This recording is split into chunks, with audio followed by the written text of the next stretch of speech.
বাংলাদেশের সুপারস্টার শাকিব খান, তার জনপ্রিয়তা এবং তার স্টারডাম আমাকে মুগ্ধ করেছে।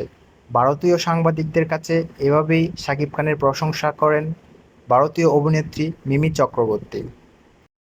এই ঈদে তুফান মুভি যতটা না সুপারহিট, তার থেকেও হাজার গুণ সুপারহিট আমাদের এই বাংলাদেশের সুপারস্টার শাকিব খান।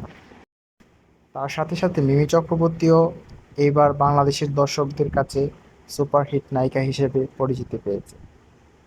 মিমি চক্রবর্তীর বাংলাদেশের চলচ্চিত্রে এই প্রথম সিনেমা তার, আর এটাও বাংলাদেশের দর্শকদের কাছে সুপার ডুপার সিনেমা হিসাবে পরিচিতি পেয়েছে। সাকিব, মিমি সহ তুফানের পুরো টিম দর্শকদের কাছে অনেক অনেক প্রশংসায় প্রশংসিত হয়েছে। মিমি চক্রবর্তী তার ইনস্টাগ্রামে একটি ভিডিও পোস্টের মাধ্যমে বলেন, আমার দেখা অনেক অনেক হিরোদের মধ্যে সাকিব এই সেরা।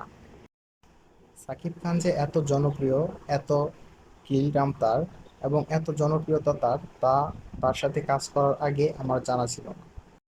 তিনি আরও বলেন, সাকিব, তোমার জন্য অনেক অনেক শুভকামনা রইল, এগিয়ে যাও বহুদূর।